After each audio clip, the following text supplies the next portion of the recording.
Welcome back, everyone. Ready for another deep dive? This time, we're tackling a story that's, well, let's just say it'll leave you thinking. Definitely one of those stories that stays with you. Yeah, it's an excerpt from Divine Justice, Pair by Munshi Premchand. Oh, Premchand. A master storyteller. Absolutely. And even if you're not familiar with his work, I think this story will resonate. It's all about moral dilemmas. Right, those tough choices we face. Good versus evil, societal pressures. Exactly. And the consequences, the things that happen as a result of the path we choose. Exactly. The internal struggles, the external fallout. Premchand really digs into all of that. So we're thrown into this world of, well, there's this wealthy landowner, Pandit Brigadit. And his manager, this is key. His incredibly trusted, almost impossibly virtuous manager, Munshi Premchand. Right, and that trust, that's a huge part of the story, right? Absolutely. Premchand really lays it on thick how much Pandit Brigadit relied on Munshi. Like, even the financial records, he stopped reviewing them. Wow. That's some serious faith. It was. But then, well, things get shaken up a bit. Pandit Brigadit goes off to the Kumbhela and vanishes. Poof, gone. Yeah, and that leaves his wife, Banu Kanwari, and their two young sons in a really vulnerable position. And that's when Munshi steps up. Right, does. Promises to take care of everything, the family, the estate. But that's also when things start to, well, shift. Shift how? Like, when did you sense that Munshi's actions went from being, genuinely helpful to maybe a bit more self-serving? It's subtle at first, but that whole business with the village on the Ganges, that was pivotal. Oh yeah, the village. Tell me about that. Okay, so initially he buys it using Banu Kanwari's money. Says it's just easier, more convenient. But having the property in his name, that's when that first crack appears, I see. Like that village, it becomes a symbol of something bigger. Exactly. It represents his growing ambition, his, I guess you could say his moral descent. And what I find so interesting is that Premchand doesn't make Munshi this obvious bad guy. Right. He's not twirling his mustache thinking up evil plots. He's struggling with it, right? Like internally. He knows it's wrong. But he tries to rationalize it. Even compares himself to, corrupt officials, as if their bad behavior makes his okay. Oh, that's so human. We've all been there, haven't we?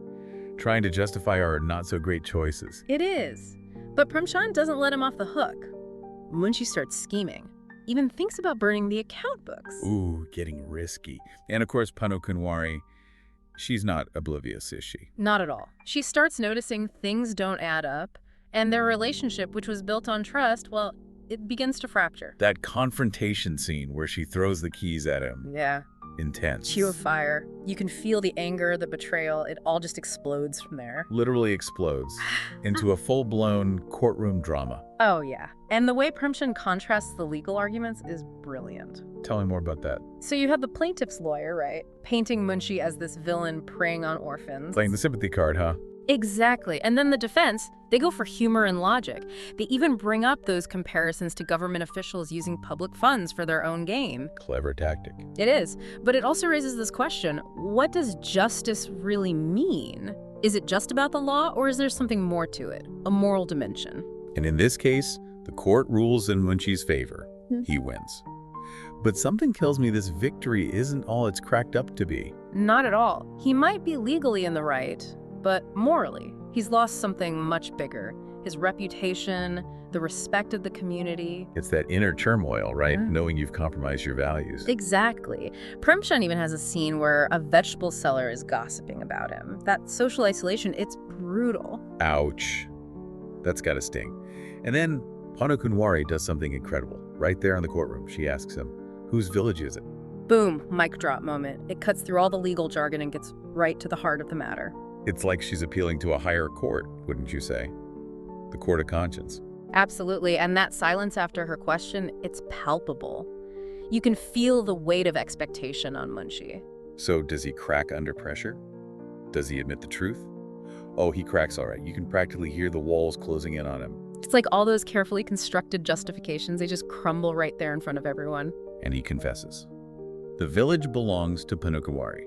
Full confession. In that moment, it's not just about the law anymore, is it? Nope. It becomes about something much bigger. Morality. Redemption. Those themes Premchand was weaving in from the beginning. Right. I mean, it would have been easy to end the story there. Munshi loses the case, everyone's happy, justice is served. But Premchand takes it a step further. He explores what happens after the confession, the ripple effects. Yeah, I was thinking about that too. It makes you wonder, does legal justice actually equate to, well, true justice? It's a question that hangs over the whole story, I think, this idea of not divine justice.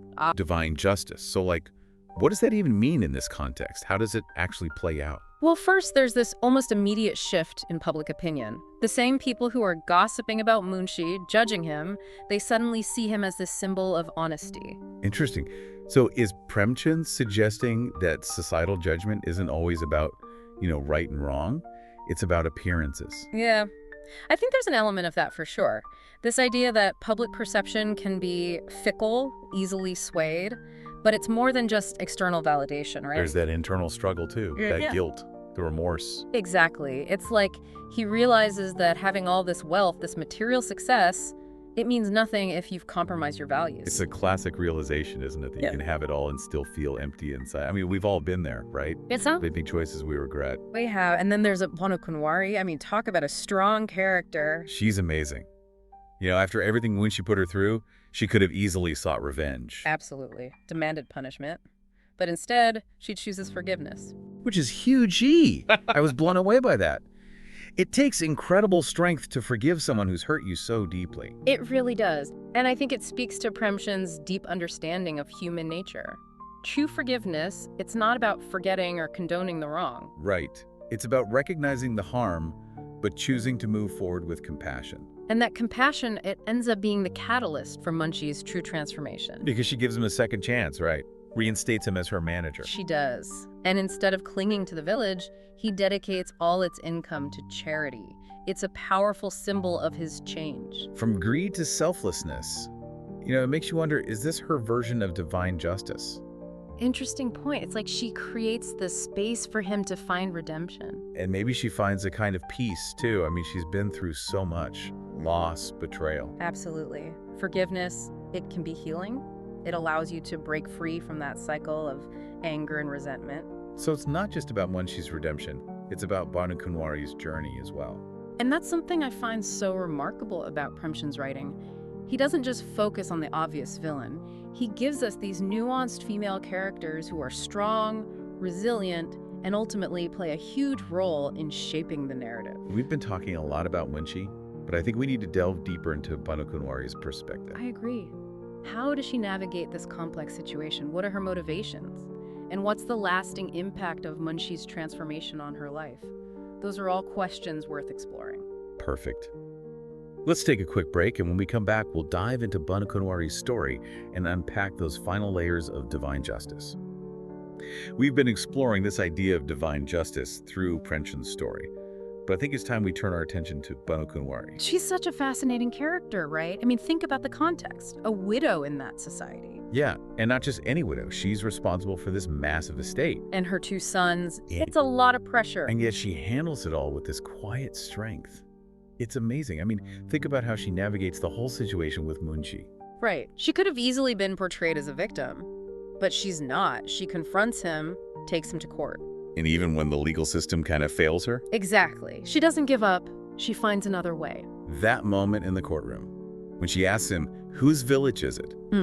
It's like she's going beyond the law. It is. It's like she's saying, okay, so you won in court, but there's a bigger judgment happening here. And that silence after she asked that question, it's so powerful. Everyone in the courtroom feels it. They do. And then her response to his confession, I'm still amazed by it. Me too. I mean, honestly, who could blame her for seeking revenge? I know, right? But she chooses forgiveness, and that's not an easy thing to do. Not at all. But it's such a pivotal moment, wouldn't you say? It changes everything. I mean, think about it. Her forgiveness, it's what allows Munshi to truly transform. And in a way, it frees her too, right? Absolutely. Forgiveness, it breaks that cycle of resentment and anger. It allows you to heal and move forward. It makes me think about all the different ways we can interpret divine justice in this story. It's not just about punishment. It's about growth, accountability, redemption. And ultimately, maybe it's about the internal shift that happens when we make choices that align with our values.